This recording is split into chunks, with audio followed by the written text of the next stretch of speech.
एक छोटे से घने जंगल के किनारे एक प्यारा सा चूहा पिपिन रहता था। पिपिन दूसरे चूहों की तरह नहीं था।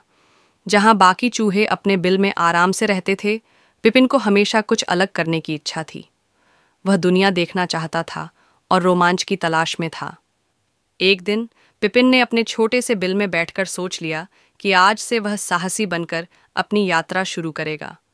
उसने अपनी छोटी सी सफ़ेद पंखी वाली टोपी पहनी और अपनी छोटी सी पीठ पर बैग डाला। मैं छोटा हूँ लेकिन बहादुर हूँ, पिपिन ने खुद से कहा और अपनी यात्रा पर निकल पड़ा। वह अपनी यात्रा शुरू करने से पहले एक बार अपनी माँ से मिलकर विदा लिया। वह घास के मैदान में दौड़ता हुआ और फिर घने जंगल की ओर बढ़ा। जंगल में जाने से पहले पिपिन ने सोचा, क्या मैं सही कर रहा हूँ? लेकिन उसने सोचा, हाँ, मुझे साहस दिखाना है। और फिर वह जंगल में दाखिल हो गया। कुछ देर बाद वह एक सुंदर झील के पास पहुंचा, जहां पानी सूरज की किरणों से चमक रहा था। तभी एक बुजुर्ग उल्लू पेड़ की शाखा पर बैठा उसे देख रहा था।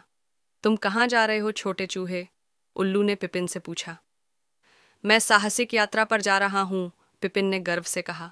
उल्लू ने उसे ध्यान से देखा और कहा, यह रास्ता थोड़ा खतरनाक है, लेकिन अगर तुम सच में साहसिक यात्रा पर जाना चाहते हो तो ध्यान रखना। मैं डर नहीं रहा, पिपिन ने कहा और उल्लू को धन्यवाद देकर वह आगे बढ़ गया। चलते चलते पिपिन ने देखा कि एक बड़ी खतरनाक लोमड़ी उसकी ओर बढ़ रही थी। पिपिन घबराया, लेकिन फिर उसने साहस दिखाया।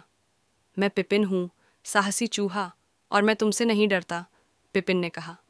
लोमड़ी ने पिपिन को एक नज़र देखा और कहा, तुम बहुत बहादुर हो, ठीक है, तुम्हें जाने दूंगी, लेकिन सतर्क रहना। पिपिन ने शुक्रिया कहा और आगे बढ़ा। कुछ देर बाद पिपिन एक कांटे वाली झाड़ी में फंस गया। वह इस मुश्किल को देखकर परेशान हो गया, लेकिन तभी एक चंचल गिलहरी एक पेड़ की शाखा से कूदते हुए आई और बोली, मैं तुम्हारी मदद करूंगी। गिलहरी ने पिपिन को रास्ता दिखाया और दोनों मिलकर झाड़ी से बाहर निकल आए। पिपिन ने धन्यवाद दिया और गिलहरी ने उसे मुस्कुराते हुए कहा, कभी हार मत मानना। शाम ढलने पर पिपिन ने घर की ओर रुख किया और अपनी छोटी सी बिल में आराम से सो गया। वह खुश था कि उसने साहस दिखाया और बहुत कुछ सीखा। मैं छोटा हूँ लेकिन मैं बहादुर हूँ, पिपिन ने सोते हुए कहा। कल फिर से एक नई साहसिक यात्रा होगी।